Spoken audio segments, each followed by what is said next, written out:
بسم الله الرحمن الرحيم عم يتساءلون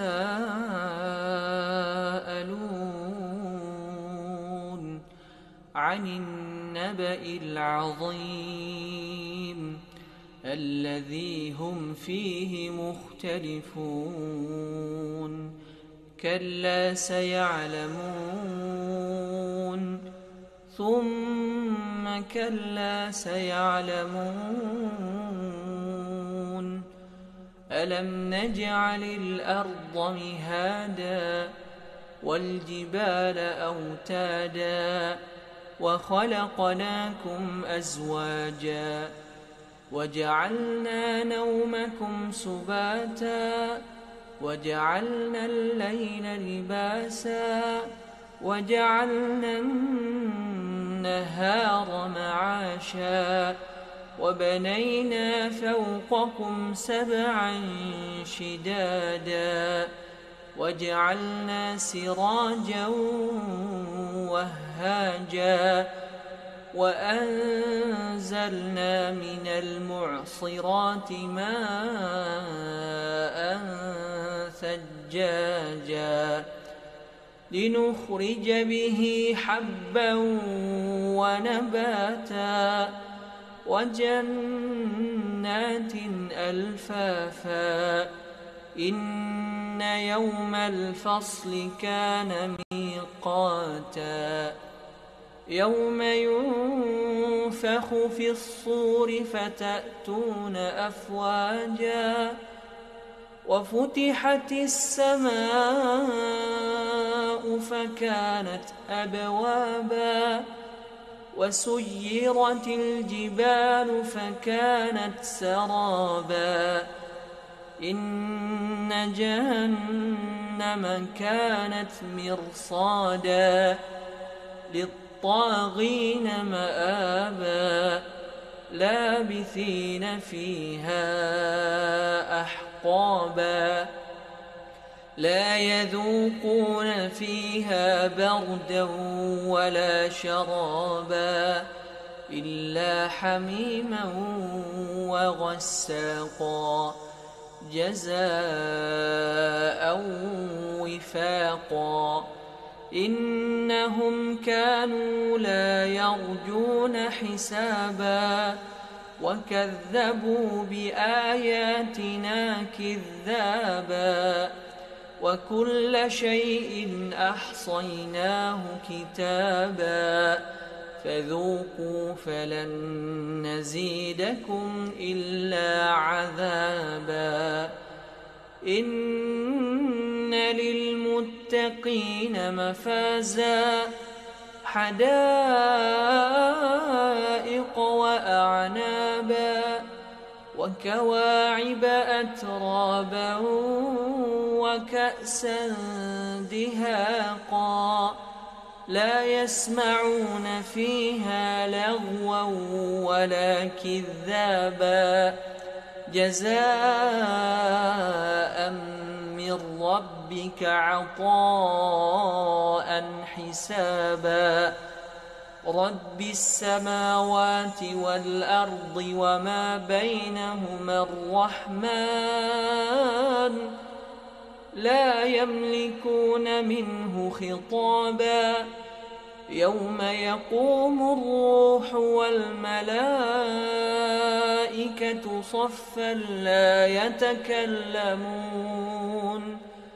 لا يتكلمون إلا من أذن له الرحمن وقال صوابا ذلك اليوم الحق فمن شاء اتخذ إلى ربه مآبا إنا يا أيها الذين آمنوا توبوا إلى الله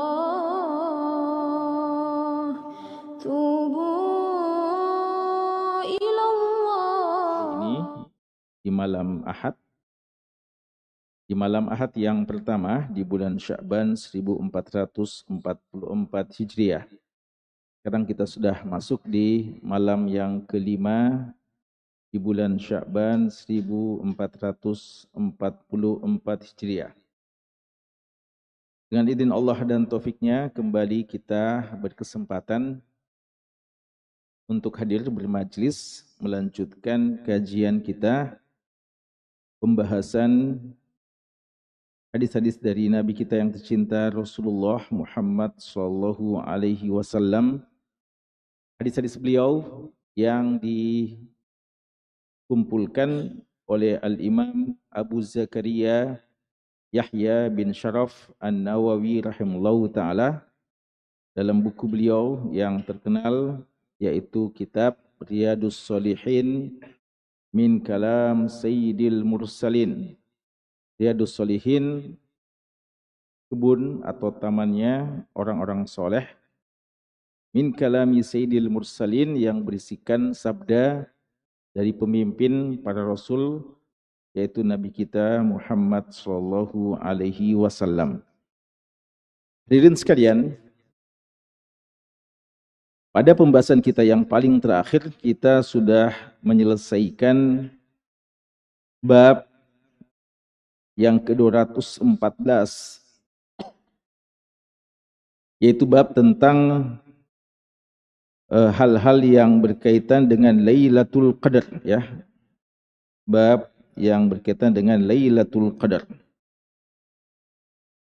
Dan setelah itu Imam Nawawi rahimallahu taala menyebutkan bab yang selanjutnya yang insyaallah kita akan bahas pada malam hari ini, yaitu bab tentang keutamaan siwak, ya, keutamaan siwak. Dan ini di satu sisi tentu kita belum terlalu paham, ya, apa munasabah, ya, apa kaitannya, kenapa Imam Nawawi rahimallahu taala menempatkan bab tentang siwak ini setelah bab tentang Lailatul Qadar, dan setelah itu kembali beliau menjelaskan tentang keutamaan zakat dan nanti keutamaan puasa, ya, haji dan seterusnya, ya. Memang bab-bab yang sementara kita bahas ini bab yang menjelaskan tentang fadail, ya, keutamaan-keutamaan amalan. Namun sistematikanya, penyusunan yang tentu saja beliau telah susun dengan sangat cermat. Ini yang mungkin belum terlalu bisa kita fahami, karena seandainya, ya, memang ini siwak kalau mau dihubungkan dengan sekian banyak ibadah, maka dia paling dekat dengan persoalan solat, ya, persoalan solat. Dan bab-bab yang kita bahas dalam banyak pertemuan ini berkaitan dengan solat. Tapi biasanya, ya, biasanya masalah siwak ini ditempatkan pada bagian awal atau bagian akhir. Bagian awal, ya, karena dia berkaitan dengan bersuci. Yang sebelum melaksanakan solat, Nabi kita sallallahu alaihi wasallam menganjurkan kita bersuci, dan di antara bagian yang juga beliau anjurkan adalah masalah siwak. Namun Imam Nawawi menempatkan masalah siwak ini setelah sekian banyak beliau membahas hadis-hadis yang berkaitan dengan keutamaan solat, solat wajibnya, solat sunnahnya, qiyamul lailnya, bahkan terakhir persoalan qiyam Ramadan, dan paling terakhir beliau membahas tentang masalah Lailatul Qadar. Dan setelah itu, sebelum melangkah ke rukun Islam selanjutnya, yaitu zakat, beliau membahas dulu bab tentang keutamaan siwak, ya. Ini yang kita akan bahas insyaallah, dan kami belum mendapatkan penjelasan yang bisa memuaskan, ya, tentang apa alasan Imam Nawawi rahimahullahu taala menyusun bab tentang siwak atau menempatkan bab tentang siwak di bagian akhir dari masalah salat.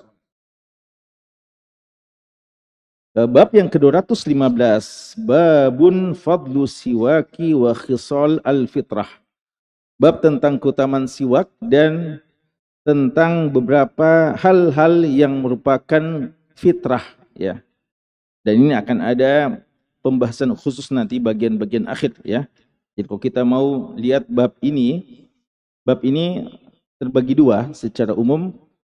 Hadis-hadis bagian awalnya, ya, dan ini kita usahakan kita selesaikan pada malam hari ini. Bagian-bagian awalnya menyebutkan tentang keutamaan siwak, dan nanti bagian-bagian akhirnya menyebutkan tentang khisalul fitrah, ya, beberapa yang dinamakan dengan sunnah-sunnah fitrah, yang salah satu bagiannya, ya, ada satu di antara 5 atau satu di antara 10 sunan fitrah adalah siwak itu sendiri, ya. Dan insyaallah nanti ini akan kita bahas pada bagian kedua dari pembahasan kita ini. Sekarang kita akan mulai dulu dengan pembahasan tentang siwak secara khusus, ya. Dan siwak, ya, seperti yang kita sudah sempat singgung di pertemuan kita yang lalu, siwak adalah alat yang digunakan untuk membersihkan mulut kita. Dan apakah, ya, yang dimaksudkan siwak ini hanyalah siwak yang berasal dari kayu arak, ya. Kita sudah lihatkan kemarin dan kita sudah tahu semuanya, ya. Kayu arak atau pelepah kurma atau yang digunakan, ya, macam kayu arak, ya. Ataukah dia berlaku untuk semua alat yang digunakan untuk membersihkan mulut kita? Ini ada khilaf dari ulama kita. Yang tidak ada khilaf adalah bahwa kayu arak ini adalah siwak yang dimaksudkan dalam hadis-hadis Nabi SAW. Lalu apakah alat yang lain yang digunakan untuk membersihkan mulut kita itu juga akan mendapatkan keutamaannya? Kita dikatakan telah melaksanakan sunnah bersiwak ataukah tidak, ya? Yang benar insyaallah ta'ala bahwa dia berlaku untuk semua yang berfungsi untuk membersihkan mulut kita. Kita sebutkan mulut karena nanti akan dijelaskan bahwa di antara yang digunakan untuk bersiwak itu juga adalah lidah, ya, sebagaimana yang akan disebutkan dalam hadis-hadis yang akan kita bacakan nantinya. Namun hal yang juga patut menjadi catatan, ya, yang juga patut menjadi catatan adalah jumhur ulama mengatakan seandainya pun selain siwak, ya, selain kayu arak itu juga tepat dinamakan siwak, ya, dalam artian orang yang menggunakan alat selain kayu arak itu juga akan mendapatkan pahala bersiwak yang disebutkan dalam hadis, namun lebih afdol, ya, untuk menggunakan kayu arak, ya.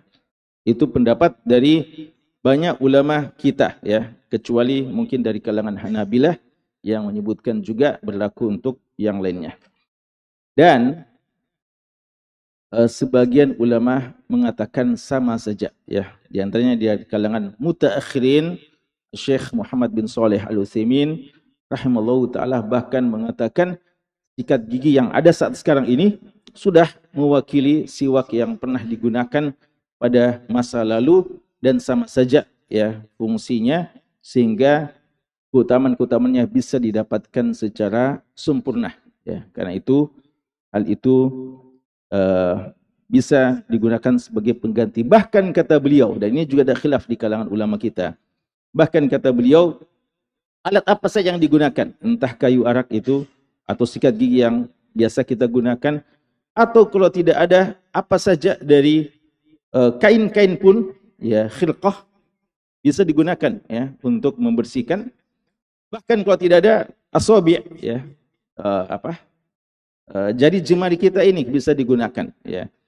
Jadi intinya adalah membersihkan mulut kita. Itu semua yang digunakan bisa dikatakan telah bersiwak. Namun sebagian masyayikh kita, ya, ulama kita kontemporer menggabungkan dua maslahat ini, ya, bahwa dengan adanya alat yang kita gunakan pada masa saat sekarang, sikat gigi dengan semua bentuknya, dan tetap juga untuk mendapatkan kesempurnaan sunnah dengan menggunakan siwak kayu arak, maka ini dianggap memadukan semua maslahat dan kita lebih yakin bahwa kita telah mendapatkan apa yang dijanjikan dari sunnah-sunnah Nabi kita Sallallahu Alaihi Wasallam atau pahala yang disebutkan dalam sunnah Nabi. Apatah lagi penggunaan kayu arak ini dianggap lebih praktis dan bisa digunakan di mana saja, ya. Karena orang tidak akan mengingkari kalau orang bersiwak di tengah jalan umpamanya dengan kayu arak, tapi tentu saja orang akan lihat dan lain kalau orang sikat gigi ya di tengah jalan ya menggunakannya. Dan orang bisa saja menggunakan siwak ini sambil berjalan sebagaimana yang akan kita sebutkan nantinya. Hadis yang ke-1196. Hadis ke-1196. An Abi Hurairah radhiyallahu anhu. Dari sahabat yang mulia Abu Hurairah radhiyallahu anhu, anna Rasulullah sallallahu alaihi wasallam qala, bahwasanya Rasulullah sallallahu alaihi wasallam bersabda, laula an asyqa ala ummati, seandainya saya tidak ingin memberatkan untuk umatku, au ala annas, atau dalam lafaz beliau menyebutkan tidak mau memberatkan manusia, la amartuhum, niscaya saya akan memerintahkan kepada mereka bisiwaki, untuk bersiwak, ma'a kulli salatin, setiap akan melaksanakan ibadah salat, ya, setiap akan melaksanakan ibadah salat. Hadis ini hadis yang sebagaimana kata Imam Nawawi rahimahullahu taala muttafaqun alaih, hadisnya sahih ya, diriwayatkan oleh Imam Bukhari dan Imam Muslim. Ada berapa faidah hukum pelajaran yang bisa kita ambil dari hadis pertama ini. Pertama, bahwa kecintaan Nabi SAW dan rasa belas kasih beliau kepada umatnya, ya, di mana beliau yang sebagaimana kata Allah Subhanahu wa taala, azizun alaihi ma anittum harisun alaikum bil mu'minin rauf rahim. Ya, beliau seorang yang sangat penyantun, sangat sayang, dan azizun alaihi, berat bagi beliau, ma anittum, apa saja yang susah bagi kalian. Ya, karena itu Nabi kita sallallahu alaihi wasallam kadang ingin sesuatu yang ideal, yang paling afdal, namun beliau mengurungkan untuk mewajibkannya kepada umatnya, tidak mau mengulang-ulangi perintahnya karena khawatir akan memberatkan umatnya. Walaupun dia sesuatu yang baik, ya, beliau tetap anjurkan, beliau tetap perintahkan, tapi beliau tidak tekankan untuk tidak memberatkan umatnya. Dan perbedaan lafaz ummah dan annas, maka ya kalau dikatakan ummah di sini, maka yang difahami adalah ummatul istijabah, ya, umat yang menerima dakwah ini. Karena kata-kata umat dalam syariat, entah dalam Quran maupun sunnah, itu ada dua kemungkinan. Ummatud dakwah, yaitu umat yang merupakan objek dakwah, dan itu semua manusia, entah yang sudah Islam maupun yang masih kafir. Ketika digunakan kata-kata umat, maka boleh jadi yang dimaksudkan mereka-mereka, seluruh umat, seluruh manusia secara umum.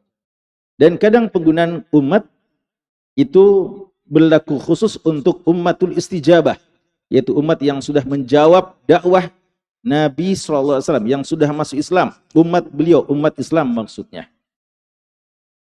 Kapan kita tahu ini penggunaannya lah untuk ummatul istijabah atau ummatul dakwah? Nah, itu kita perlu lihat konteksnya, ya. Kalau kita perhatikan di sini, perintah untuk sholat, ini perintah, ya tentu saja perintah-perintah dalam syariat ini seharusnya berlaku untuk semua manusia, tapi yang melaksanakannya adalah kaum muslimin. Maka yang dimaksudkan perintah untuk bersiwak ini sebelum sholat, dia adalah umatku, adalah umat Islam. Bagaimana dengan lafaz an-nas, manusia?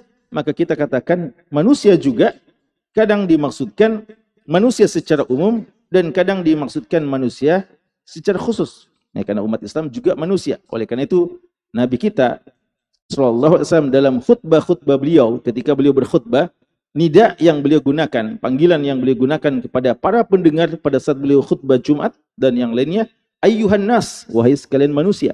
Padahal orang-orang yang mendengarkan pada saat itu adalah kalangan kaum muslimin, ya, tapi beliau menggunakan khitab ayyuhan nas, wahai manusia.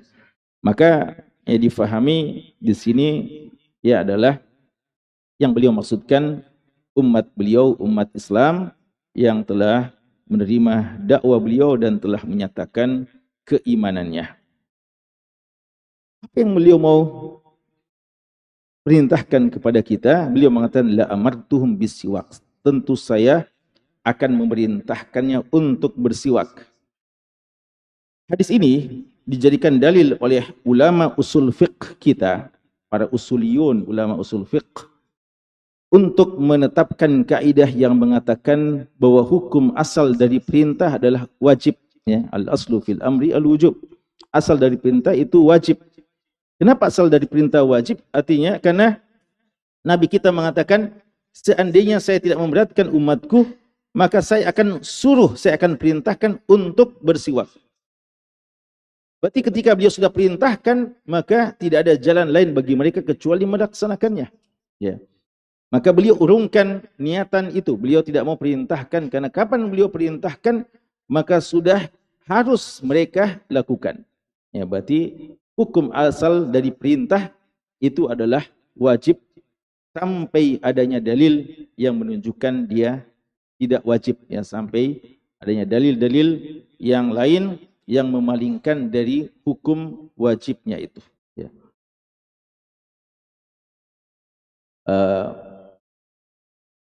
Tapi sekarang beliau tidak perintahkan, tapi beliau contohkan. Dan beliau motivasi umatnya dengan menyebutkan keutamaan-keutamaannya. Berarti hukumnya apa? Hukumnya adalah sunnah. Ya, hukumnya sunnah. Dan sesuatu yang hampir wajib, maka sunnahnya masuk ke dalam kategori yang disebut sebagai sunnatun muakkadah, yang sunnah yang ditekankan, yang sunnah yang ditekankan. Karena di sini dikatakan hampir-hampir beliau wajibkan, berarti dia satu sunnah yang bukan sekedar sunnah, tapi sunnah yang hampir wajib yang beliau sangat tekankan. Kemudian beliau sebutkan di sini ma'akulli sholatin, ya, setiap hendak melakukan solat, dan yang dimaksudkan adalah solat wajib, ya, secara utama, dan juga tidak mengapa dalam pelaksanaan solat-solat sunnah juga, ya, kadang hal ini bisa dilakukan, ya, atau selama kita ingin berhadapan dengan Allah Subhanahu wa taala. Dalam sebagian riwayat dikatakan ma'a kulli wudu, setiap akan melaksanakan wudu, ya.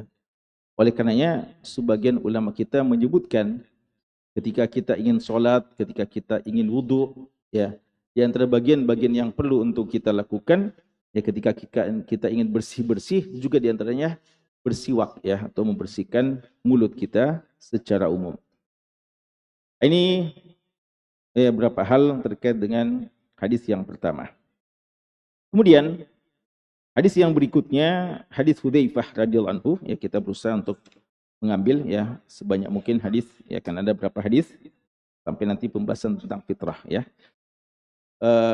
Hadis yang ke-1197, wa an Hudzaifah radhiyallahu anhu qala, dari sahabat yang mulia Hudzaifah radhiyallahu anhu, Hudzaifah bin Al-Yaman radhiyallahu anhu qala, beliau mengatakan, kana Rasulullah sallallahu alaihi wasallam, adalah Rasulullah sallallahu alaihi wasallam, idza qama minal lail, jika beliau bangun di malam hari atau bangun dari tidur di malam hari, yashusu fahu bisiwak, ya, yashusu fahu bisiwak, beliau membersihkan, ya, mulut beliau dengan siwak, ya. Di sini digunakan membersihkan mulut beliau dengan menggunakan siwak, ya. Dan dikatakan bahwa asyaus ya adalah adal ya menggosok ya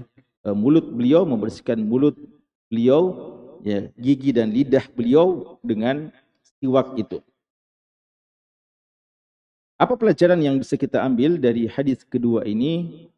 Hadis kedua ini menjelaskan lagi kepada kita waktu yang juga dicontohkan untuk bersiwak secara khusus, yaitu di waktu kita terjaga bangun di malam hari untuk melaksanakan sholat, ya, untuk melaksanakan sholat ibadah qiyamul lail, ya, atau ya mungkin bagi yang terlambat untuk melaksanakan sholat subuh, ya.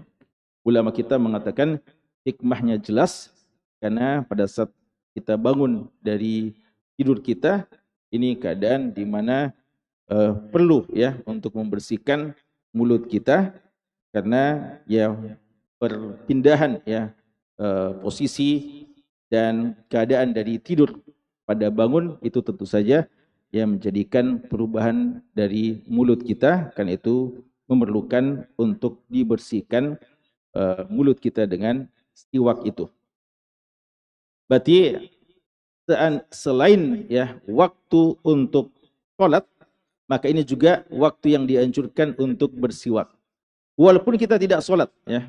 Jadi seandainya pun ya ada seorang ya wanita atau siapa saja yang tidak sholat, ya, lalu terjaga bangun, maka dia pun dianjurkan untuk melakukan siwak ini. Ya, apatah lagi kalau ingin beribadah kepada Allah Subhanahu wa taala.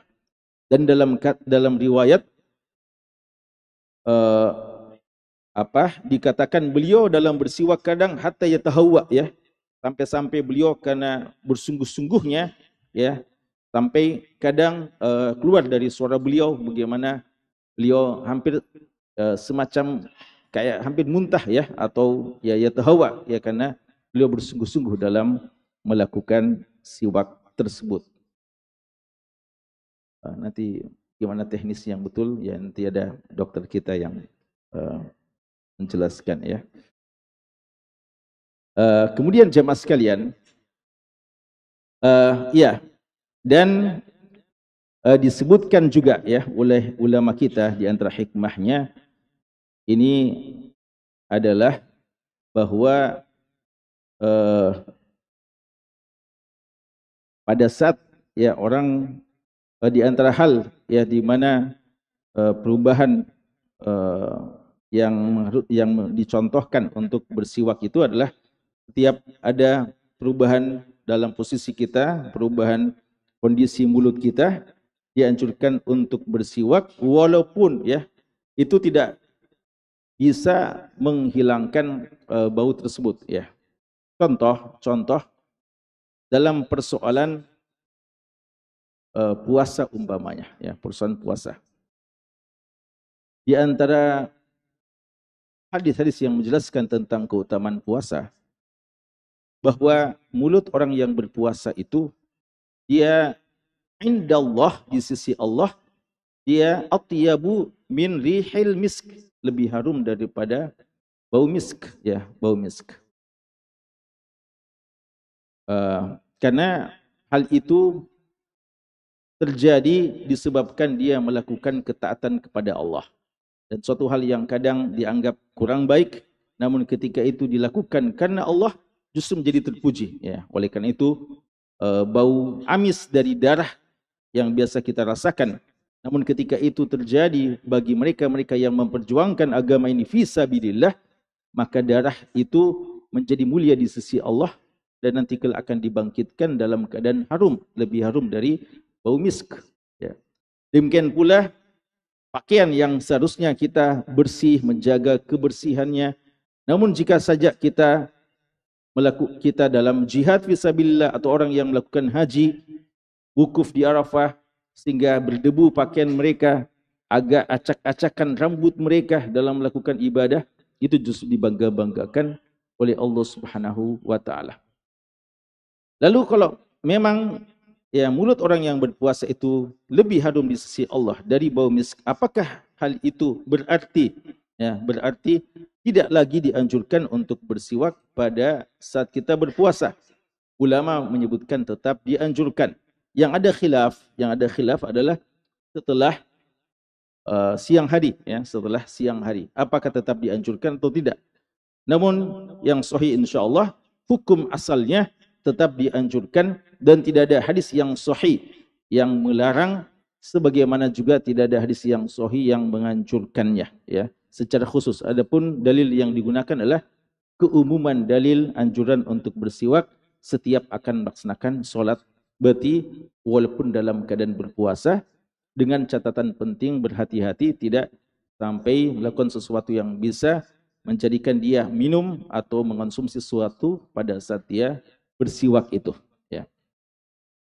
Maka jamaah sekalian, kalau orang bertanya, berarti kalau dia bersiwak pada saat berpuasa akan menghilangkan hikmah atau sesuatu yang menjadi sebab Allah cinta pada kita, ya, dengan bau mulut orang berpuasa. Ya, ulama kita menjawab bahwasanya bau mulut orang berpuasa itu disebabkan karena kosongnya perutnya, kosongnya lambungnya, dan itu yang menyebabkan bau tersebut, dan itu tidak dihilangkan dengan sekedar bersiwak. Ya, jadi tetap bisa walaupun itu juga bukan berarti disengaja, ya, bukan berarti disengaja, tapi Allah hanya mau menghibur kita. Ya, Allah mau mengatakan bahwa tidak usah kita khawatir ketika ada hal yang mungkin kurang mengenakkan, namun jika itu muncul dari ibadah kepada Allah, maka tetap dia menjadi sesuatu yang mulia di sisi Allah Subhanahu wa taala. Kemudian hadis Aisyah radhiyallahu anha, hadis yang ke-1198, ya. Aisyah radhiyallahu anha mengatakan, kunna nu'iddu adalah kami menyiapkan li Rasulillahi sallallahu alaihi wasallam siwakahu, menyiapkan siwak bagi Rasulullah sallallahu alaihi wasallam, wa tahurahu, dan alat-alat bersuci beliau. Fayab'asuhu Allahu masya, lalu Allah membangkitkannya, ya, membangkitkannya artinya membangunkannya dari tidurnya, an yab'asahu minal lail, pada malam hari, fayatasawwaku, dan beliau bersiwak, wa yatawaddau, lalu beliau berwuduk, wa yusalli, lalu beliau melaksanakan solat di malam hari. Rawahu Muslim. Hadis ini diriwayatkan oleh Imam Muslim. Jemaah sekalian, berapa pelajaran dari hadis ini adalah, pertama, saling ta'awun, ya, tolong menolong dalam melaksanakan ibadah, dan termasuk dalam persoalan ibadah adalah menyiapkan hal-hal yang bisa membantu untuk kesempurnaan ibadah, seperti alat bersuci yang digunakan, air yang digunakan, tempat air yang digunakan untuk berwudu, termasuk siwak itu sendiri. Alat yang digunakan untuk bersiwak disiapkan. Dan Aisyah radhiyallahu anha sebagai seorang istri yang nantiasa berkhidmat kepada suaminya, beliau menyiapkan ini untuk Nabi SAW. Dan ini sekaligus dalil dari sekian banyak dalil bolehnya saling bantu-membantu dalam persoalan bersuci, ya, dalam persoalan bersuci. Dan menunjukkan bahwasanya di antara bentuk khidmah seorang istri kepada suaminya adalah melayani juga dalam hal-hal yang seperti ini, ya.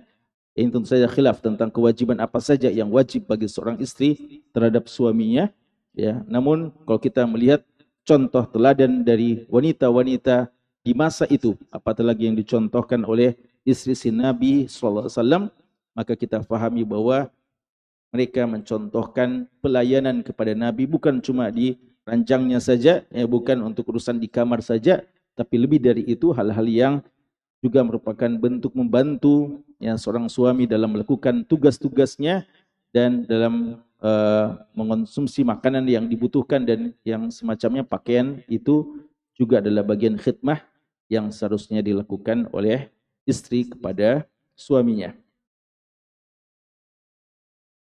Dan Nabi kita juga sallallahu alaihi wasallam punya beberapa pelayan-pelayan.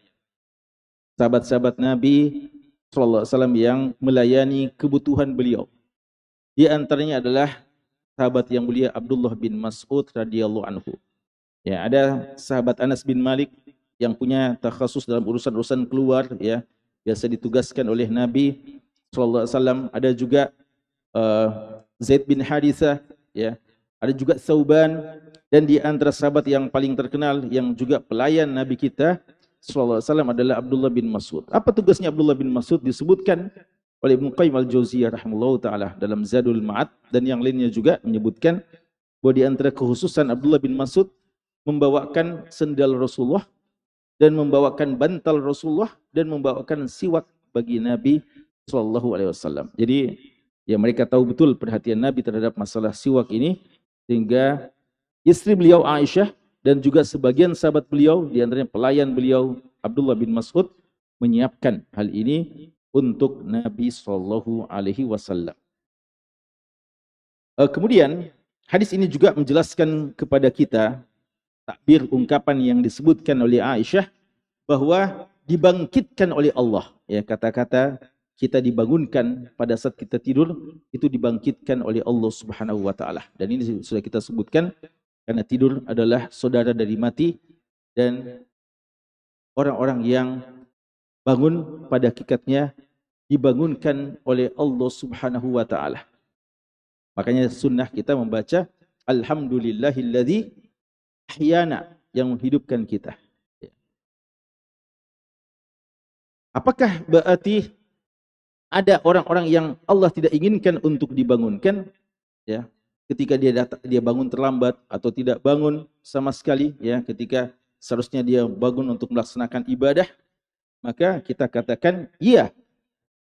Dan itu terjadi ketika dia yang melakukan hal-hal yang menjadikan Allah melakukan itu terhadapnya, ya. Dan Allah Subhanahu wa taala akan memperlakukan kita sesuai dengan bagaimana kita kepada Allah Subhanahu wa taala.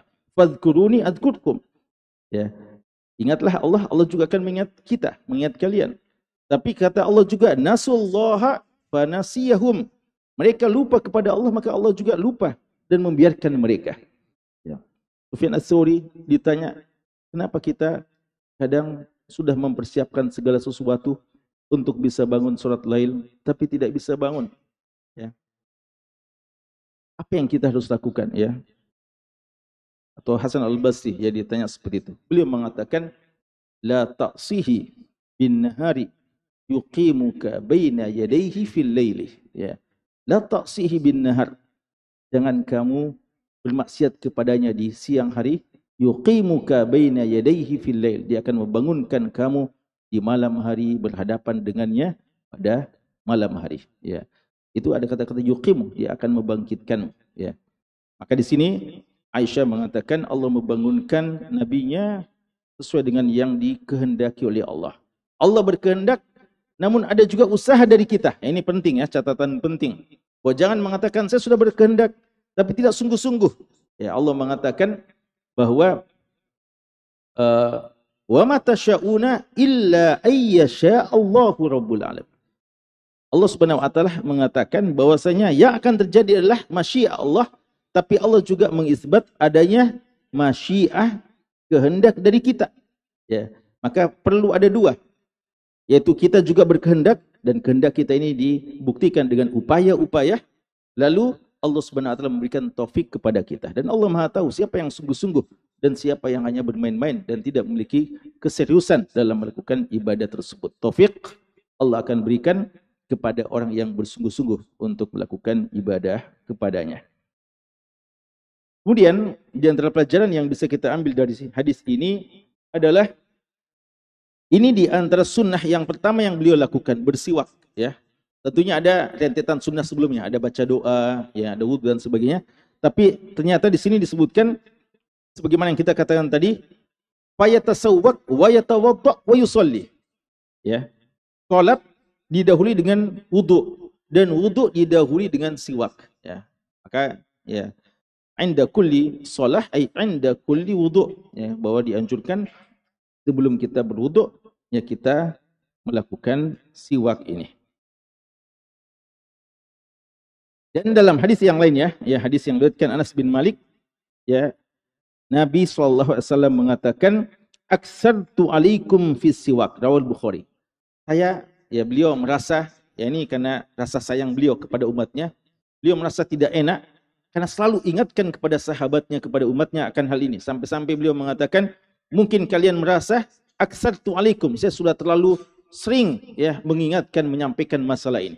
Ya, tapi ini isyarat tentu saja bahwa masalah ini walaupun kecil, tapi dia ya adalah sesuatu hal yang penting yang terhadap umat ini. Ya. Makanya dalam beberapa riwayat dikatakan bahwa boleh jadi ya dalam beberapa riwayat tentang ghazwah yang dilakukan oleh para sahabat ketika mereka kalah, ya di antara hal yang menjadi penyebabnya ketika mereka mencoba mempelajari, menelusuri sebab-sebab kekalahannya adalah ya boleh jadi karena ada sunnah-sunnah yang diremehkan, ada sunnah-sunnah yang ditinggalkan. Dan boleh jadi ini ya di antara bagian yang pernah ya dipandang oleh sebagian sahabat akan hal itu. Walaupun juga ya itu disebutkan dalam beberapa riwayat yang sahih insyaallah. Namun yang tahu kami tidak ada keterangan yang jelas ya. Karena sebagian juga membuat riwayat tambahan bahwa ketika dipelajari ternyata kekalahan dari satu peperangan disebabkan tidak bersiwak, lalu akhirnya diperintahkan semuanya bersiwak, lalu pasukan musuh datang melihat semuanya bersiwak ya. Dan ini ya kalau selama ini pedangnya yang mereka asah, sekarang giginya yang mereka asah ya, bertambah bahaya ya, maka mereka lari ya pasukan musuh. Ini tambahan riwayat yang tidak kami tahu asal usul ya tentang kebenarannya ya, tapi diajak mereka untuk ya menghidupkan sunnah-sunnah yang semacam ini dilakukan oleh sahabat-sahabat yang mulia ya. Ketika ada kekalahan, mereka mempelajari sisi-sisi kekalahan atau sebab-sebabnya dari semua sisinya, termasuk meremehkan beberapa sunnah-sunnah yang mungkin dianggap remeh oleh sebagian orang. Ya, oleh karena itu Umar bin Khattab radhiyallahu anhu selalu memeriksa pasukannya. Ada yang pakai khuf, dia tanya, ini khufnya sejak kapan kamu pakai? Ya. Ini bagaimana caranya kamu pakai? Bagaimana sunnah yang kamu lakukan? Sampai masalah-masalah yang sedetail itu mereka perhatikan. Karena kemuliaan umat ini dan kemenangannya ketika kita berpegang teguh dengan sunnah-sunnah beliau yang besar, bahkan yang kita anggap kecil ya, kita anggap kecil. Karena pada hakikatnya selama datang dari Allah dan Rasulnya, semua itu mulia dan tidak ada yang boleh kita anggap sebagai hal yang remeh-temeh ya. Pada hakikatnya semua mulia selama datang dari Allah dan Rasulnya. Terakhir yang kami mau baca di sini adalah hadis Syuraih bin Hani radhiyallahu anhu. Beliau mengatakan, saya berkata kepada Aisyah radhiyallahu anha, ayyu syai'in kana yabda'un nabiyyu sallallahu alaihi wasallam idza dakhala baitahu. Apa sunnah yang pertama kali dilakukan oleh Nabi Muhammad sallallahu alaihi wasallam ketika masuk ke dalam rumahnya? Ya. Qultu, kata Aisyah radhiyallahu anha, bisiwak, bersiwak. Ya. Rawahu Muslim, hadis ini hadis yang sahih diriwayatkan oleh Imam Muslim. Pelajaran yang bisa diambil di sini adalah bagaimana para sahabat Nabi SAW, mereka tahu betul bahwa Nabi adalah seorang qudwah, teladan dalam segala halnya dan di mana saja. Bukan cuma teladan di masjid, bukan cuma teladan di tempat-tempat di mana beliau bersama dengan sahabat di lapangan atau di medan-medan yang terbuka, juga beliau adalah teladan di rumah beliau. Hingga hal-hal yang tidak mungkin terekam oleh para sahabat yang dilakukan oleh Nabi kita sallallahu alaihi wasallam di rumah beliau, itu mereka tanyakan kepada istri-istri beliau. Dan termasuk apa yang dilakukan, apa yang paling pertama dilakukan, ya, apa yang paling pertama dilakukan. Ternyata menurut Aisyah radhiyallahu anha, sunnah yang menjadi kebiasaan beliau ketika beliau masuk rumah adalah bersiwak. Apa hikmahnya?